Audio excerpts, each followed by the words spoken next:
세상에서 가장 위대한 기업인이라고 하면 떠오르는 사람은? 이 사람? 이 사람? 아니면 이 사람? 주변에서 애플 덕후인 친구들을 보면요, 스티브 잡스 정말 존경합니다. 내 인생의 롤모델. 브랜드의 소비자를 넘어서 사람 대 사람으로서의 팬심? 제가 아는 김모 씨는 스티브 잡스 사망 소식을 군대에서 들었는데 홧김에 제사까지 지냈다고 합니다.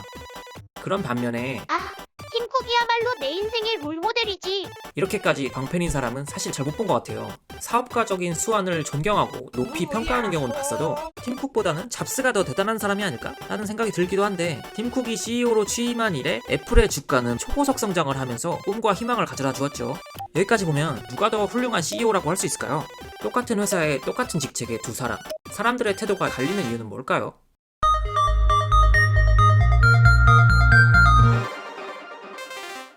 잡스와 팀 쿡, 이 둘의 직업은 기업가라고 할 수 있을 것 같은데요.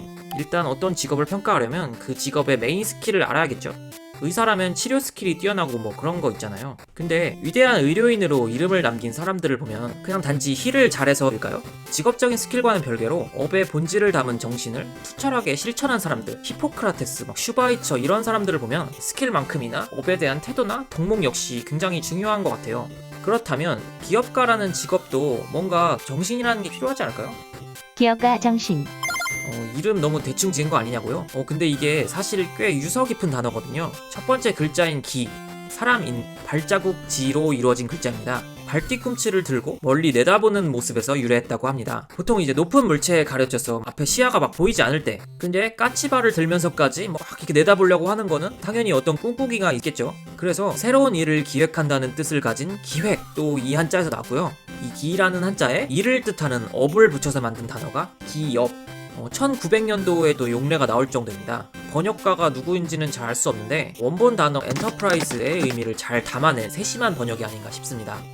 단어의 유래를 보면 이렇게 재밌는 것들을 알 수 있는데요. 회사를 가리킬 때 사용되는 또 하나의 대표적인 단어, 사업의 경우에는 걱정, 불안, 생계를 뜻하는 중세 영어 단어의 기원을 두고 있다고 합니다. 사람이 불안하고 막 생계가 걱정되면 뭘 해야 될까요? 돈을 벌어야죠. 그래서 현대에 와서도 사업, 비즈니스는 상업활동으로 얻게 되는 수익, 시장의 기회를 강조하는 뉘앙스로 쓰이고 있고요. 반면에 이 엔터프라이즈는 사업체의 목적성, 필요성 측면의 뉘앙스를 강조하고 있습니다. 두 단어는 각자 나름대로의 캐릭터를 나타내고 있는데요. 첫 번째는 기업가, 새로운 아이디어와 컨셉으로 상업활동을 전개하는 사람. 앞장서서 새로운 시장을 만들기 때문에 시장의 리더, 1인자로 출발할 수 있다는 큰 장점이 있습니다. 하지만 아무도 모르는 영역에 가야 되기 때문에 실패의 리스크가 엄청나게 클 수밖에 없습니다. 가끔은 창업자의 직관적인 판단, 감에 의존해서 나아가야 하는 경우도 생깁니다. 그렇다면 기업가들이 새로운 아이디어를 찾는 방법은 뭘까요? 대표적으로 일론 머스크는 과거 인터뷰에서 혁신을 만드는 비결이 뭐냐라는 질문에 원자적 사고법이라는 것을 소개한 적이 있습니다. 어떤 문제가 생기면 그 문제의 근원의 근원을 쫓아서 가장 밑바닥에 깔린 원인부터 출발하려는 사고법입니다. 얼마나 밑바닥까지 내려가냐에 따라서 다른 사람들은 좀처럼 생각해보지 못한 색다르고 독창적인 문제들을 발견할 수 있다고 합니다. 그렇게 자신만의 방식으로 사람들이 가진 문제를 스스로 정의하면서 해결해 나가는 것이 기업가의 삶이라고 할 수 있을 것 같습니다. 두 번째는 사업가.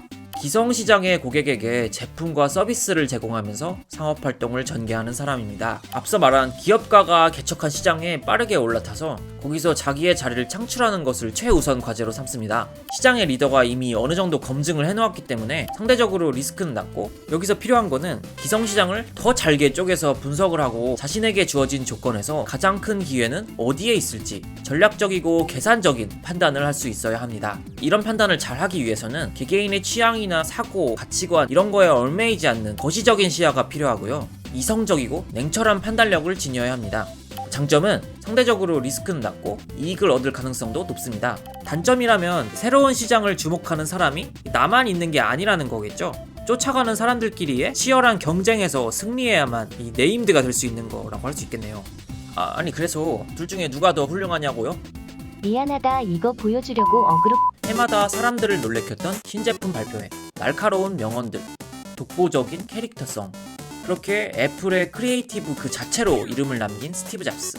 약간 이런 것 같아요. 선택의 갈림길이 있을 때 단순히 사업적인 선택보다는 기업가적인 선택을 하고 하나씩 성공으로 만들어낸다. 이런 경영자가 위대함이라는 타이틀에 점점 가까워질 수 있는 것 같아요. 그 엄마다 존재하는 위대함에 가까워지는 태도, 이런 게 있었죠. 그런 관점에서 정말 잡스가 기업가의 아이콘이 될 법한 것 같긴 합니다. 하지만 우리가 기억하는 훌륭한 제품들 뒤에는 수많은 실패가 있었습니다.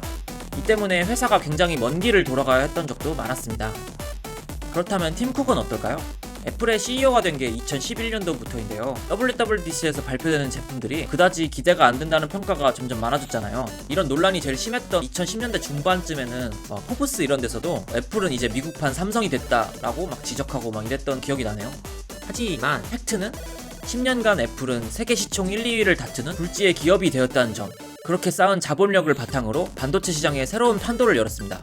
이게 진짜 아무나 시작할 수 없는 그 금단의 눈치 게임 같은 거였는데 거의 새로운 패러다임을 열었다고 볼 수 있으니 엄청나게 기업가 정신적인 행보라고 생각합니다. 그래서 결국에 누가 대단하냐를 비교하는 게 약간 조삼모사 같은 느낌이 들기도 해요. 잘 뜯어보면 한 명의 창업가, 하나의 기업 활동에도 기업가 정신과 사업가적 역량이 항상 그때그때 다른 비율로 함유되어 있는 것 같아요. 그래서 저희 2호 채널은 그동안 기업가 정신과 기회, 양쪽의 관점에서 창업가들을 조명하고 인사이트를 퍼뜨리는 것을 목표로 삼아왔는데요. 항상 만드는 인터뷰 컨텐츠도 좋지만 좀 더 직접적인 지식들이 듣고 싶다는 구독자분들의 요청도 있었거든요. 그래서 앞으로 이런 두 가지 관점에서 다양한 비즈니스 인사이트를 하나씩 뜯어볼 예정인데요. 일주일에 하나씩 도장 깨기를 하다 보면 나도 언젠가 2호 채널에서 인터뷰를 하는 성공한 기업가가? 다음 퀘스트가 궁금하시다면 구독과 좋아요, 알람 설정 부탁드립니다.